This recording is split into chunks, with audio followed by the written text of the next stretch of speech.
Good day. Welcome to our session on how to develop your business plan. Today we're looking at the technical requirements or your technical capacity. On technical capacity, basically what we're looking at is what is required by your sector in terms of a business that's operating in that sector.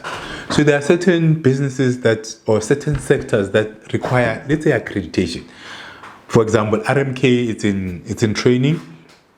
Yes, you can provide unaccredited courses, but for you to be credible or legitimate, you need to be accredited. So it's one of the requirements of a training institution to be accredited with either Department of Health or the CETAs. So depending on the sector that you are in, you need to understand technically what is required. Must you have a license? Like for example, if you are mining, you need a mining license. If you are running a pharmacy, you need to have a pharmacy license. I don't know what they call it. If you are running a hospital, you need to have a hospital operating license. So it's very, very important in terms of an entrepreneur to understand the sector that you're operating within, know the legal requirements in terms of technically what is required for you to operate. Are there any minimum requirements that you need to comply with, and make sure that you comply with? And another thing is you need to know who is the accredited body or people who provide you with a license, so that you can deal with those before you even start operating. Or if you want, let's say even franchises, like normally use the case study from McDonald's, you need to have a franchise agreement for you to open a McDonald's. You can't just go and open a McDonald's.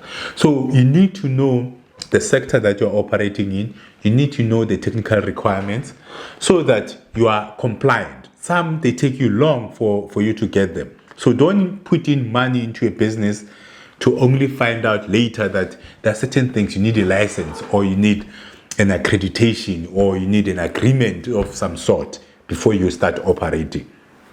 So on the technical requirement, and then as well as like if you're supplying food, or you are cooking, or you are a fast food or restaurant, you need to have a health and safety certificate. So make sure that those things are always there. You make sure that you are always compliant with your industry requirements, because if you're not, your business can be closed.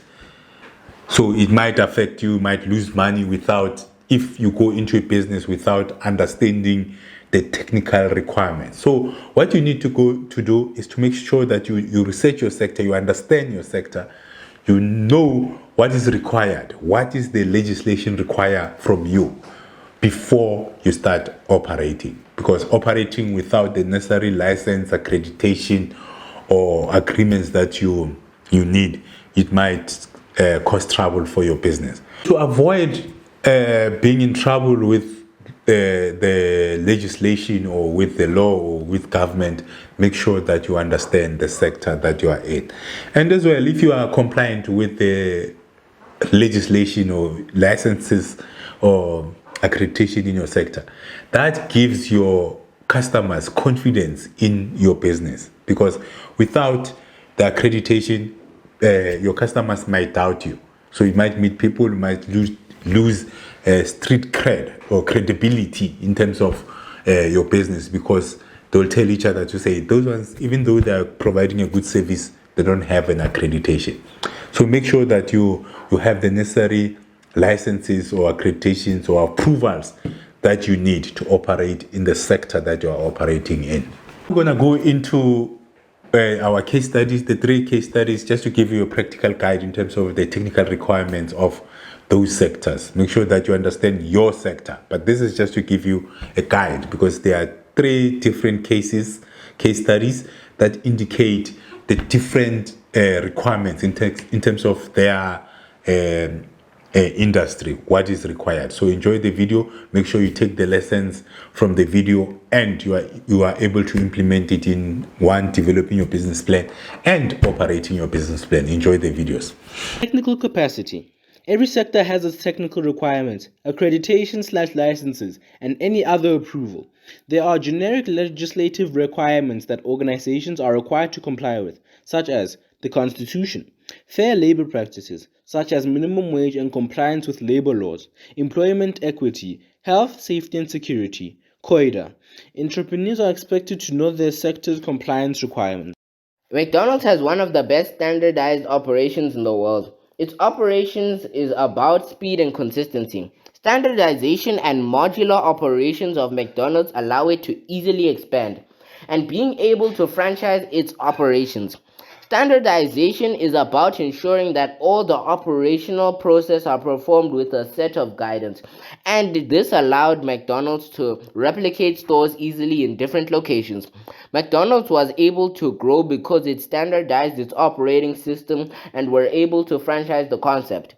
Franchising is nothing more than just renting out the operating system. Standardizing your operations will allow your organization to easily grow without your direct involvement. Ray started McDonald's using equity from his property. The banking system found it easy to advance personal debt than business debt. He later found a creative way to expand with the help of Harry Sonneborn. As an entrepreneur, you need to find a creative way to start without external business funding. Otherwise, you will never start. AUI's business does not require too many regulatory approval. Generally, it will be company registration, tax, and labor compliance. However, AUI is dealing with arms and they require special permits to move them between countries. It is important to know all the requirements to move your product. AUI is a small service business with limited impact on the environment. AUI operated from a rented office, therefore its environmental compliance requirements was minimal. Unfortunately, the sector they were serving generates high pollution. Guns, bombs, tanks are not environmentally friendly. Even though AUI's operations have limited impact on the environment, because of the nature of the industry it is serving, it is negatively contributing to the environment.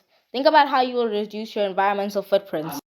There are a number of legislative compliance requirements that a sports team like the A's are supposed to comply with, i.e., registration with the relevant associations and the league. There are also labor compliance issues, which you need to comply with. In the case of the A's, there are a certain number of players a club can register.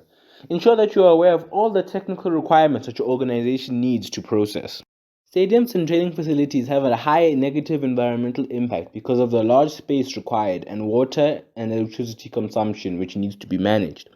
Another main environmental impact of the A's operation is noise pollution and waste on match days. The A's must make sure it has a process and procedures to manage the noise pollution and waste. The A's operations also consume a lot of electricity and water, which have a negative impact on the environment. The A's are expected to efficiently manage the noise, waste, electricity, and water use. As an entrepreneur, you need to determine strategies that you will put in place to manage your environmental compliance. Complete the assignment. Compare how the topic is addressed in the three movies and rank them according to your preference on how the characters and the organizations dealt with the topic and motivate your ranking. 1 being the best and 3 the worst. Analyze this topic and its applicability to your situation and industry. Write up your analysis to meet the requirement of the industry you're operating in. Update the relevant section in your business plan.